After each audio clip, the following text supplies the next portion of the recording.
Hello po mga kabida, sa magandang oras po sa ating lahat at welcome po sa aking channel. Ito, magandang pag-usapan po ito. No? Itong bagong inilabas po na audit report ng Commission on Audit for 2023 mga kabida para ho doon sa mga government agencies na gamit ho ang kanilang confidential funds. No? Yung top spenders po natin, magbigay lang po ako ng top 5 para short lang po mga kabida, hindi mahaba masyado itong vlog ho natin. Okay? Ang top 5 top spender po, okay, sa kanilang confidential funds noong 2023, ayon ho sa audit report ng Commission on Audit, ay pinangungunahan po ng Office of the President. Okay? Na meron hong 4.56 billion pesos po mga kabida. Okay? Number 2, ito pong Department of Justice o DOJ na meron hong 683.85 million pesos. At saka yung pangatlo po, ang Philippine Drug Enforcement Agency na meron hong spending na 500 million pesos. Pang-apat po, ang Office of the Vice President mga kabida, meron hong spending na 375 million pesos. At ang yung panglima po ay ang NICA, itong National Intelligence Coordinating Administration na meron hong 127.41 million pesos. Kaya ako nag-vlog para ho dito mga kabida dahil gusto ko lang tanungin itong House of Representative kung bakit sila nakafocus sa Office of the Vice President.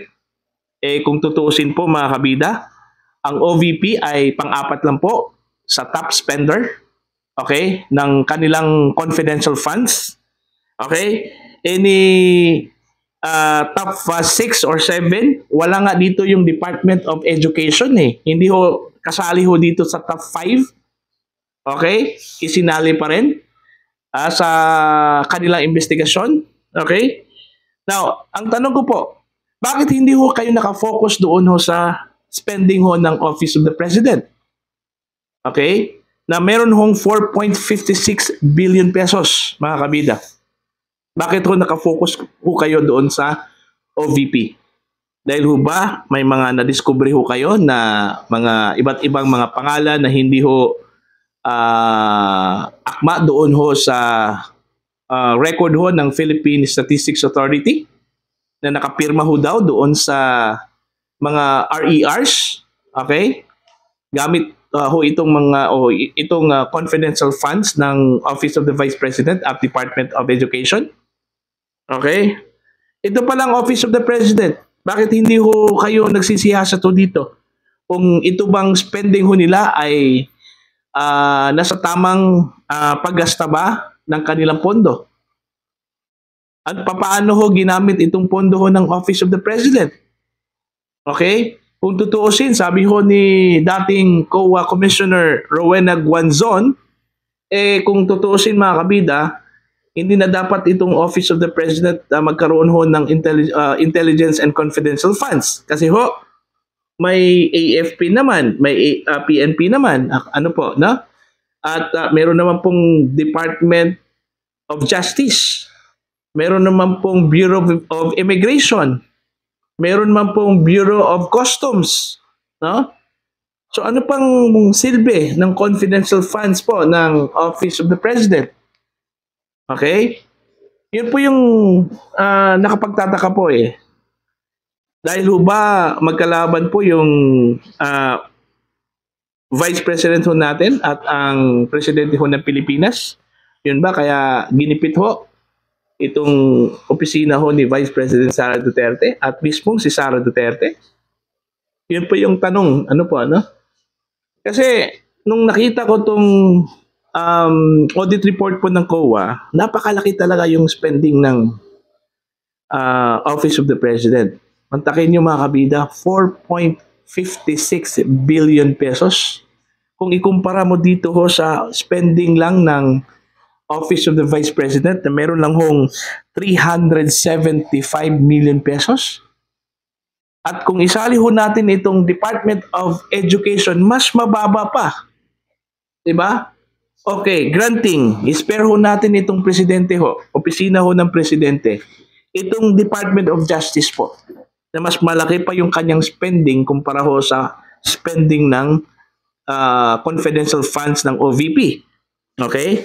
683.85 million pesos po yung kanyang spending noong 2023. Paano ho ginamit po itong pondong ito? At saan po ginamit ito? No? Okay? Okay? Yun po yung medyo tanong lang po, no? Bakit ho nakafocus po itong House of Representatives, particularly itong Committee on Good Government and Accountability ho sa Office of the Vice President at sa Department of Education kung saan po that time yung kanilang secretary po ay ito pong si Vice President Sara Duterte.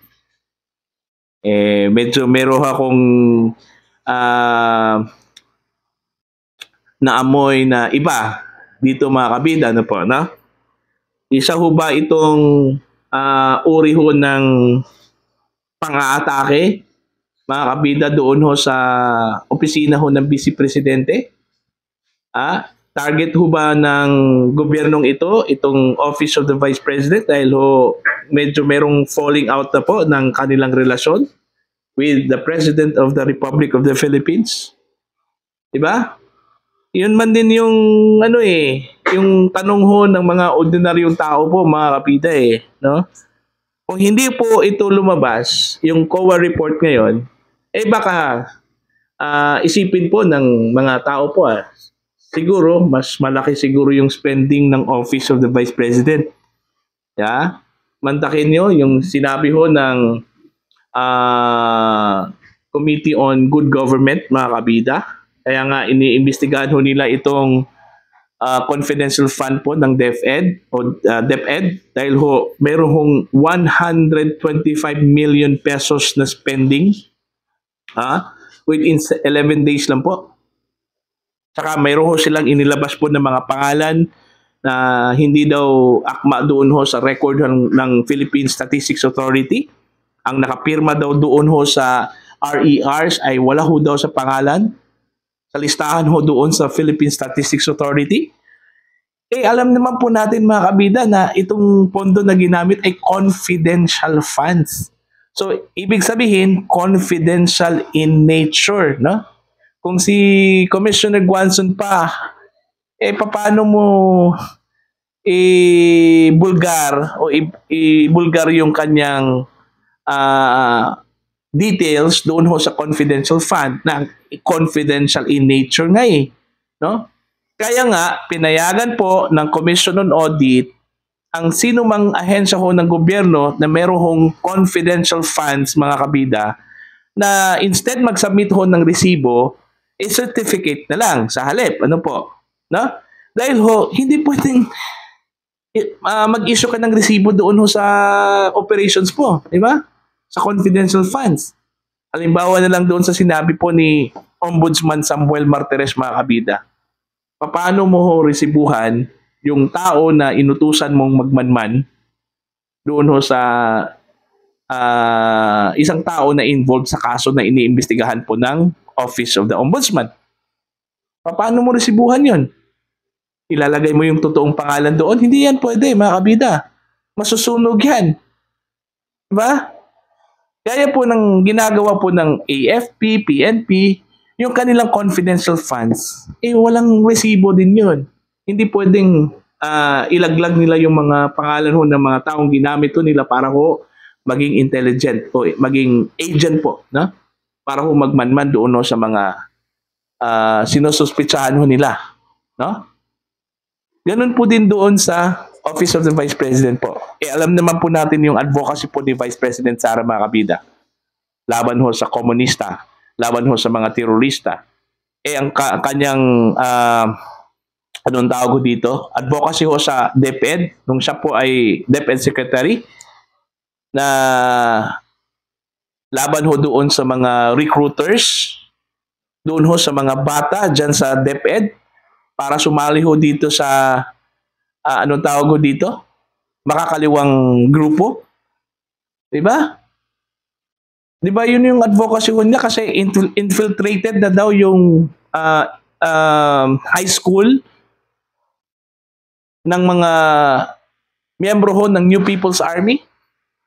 Kaya nga, nagkaroon ho ng kampanya ho ang Vice Presidente dyan ho sa DepEd, nang siya po ay naging DepEd Secretary, na wag hong o hindi ho mangyayari sa kanyang panahon yung recruitment po ng mga kabataan ho natin para sumali ho dito sa mga makakaliwang grupo, mga kabida, no po.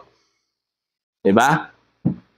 So, yun po yung medyo nakakaduda po, no? Bakit ho may mga ahensya pa ng gobyerno, mas malaki pa yung spending nila, mga kabida, bakit ho wala hong investigasyon na ginawa itong Committee on Good Government, mga kabida? Tingnan mo itong PDEA. Yung PDEA pa lang, mga kabida, 500 million pesos. Mas mataas pa yung PDEA kaysa Office of the Vice President. Pero bakit wala hong investigasyon? No? Okay? Yun po, no? Medyo disappoint, no? Yung ginagawa ng House of Representatives po, mga kabida, na ang tingin ho ng mga kababayan ho natin na para hong sinadya lang po ito para ho i-persecute, hindi ho in aid of legislation yung kanilang investigation, kundi in aid of persecution daw, no? Sila yung nagsabi, hindi ako, no? So yun po, mga kabida. So tingnan na lang po natin ano pong magiging reaction ng House of Representatives ho dito, no? Hindi kaya sila mahihiya ho dito sa record po ng Office of the President na meron hong pinakapataas na spending noong 2023, sabihin ho nila, natural yan. Kasi ho, presidente yan. Okay, kailangan ho niya yung malaking budget para sa kanyang confidential at intelligence funds. Ano po?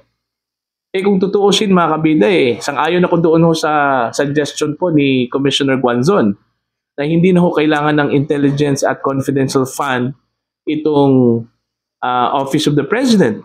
Diba? Meron naman po siyang social funds, diba? Na pwede ho gamitin niya para ho sa mga programa ng Office of the President.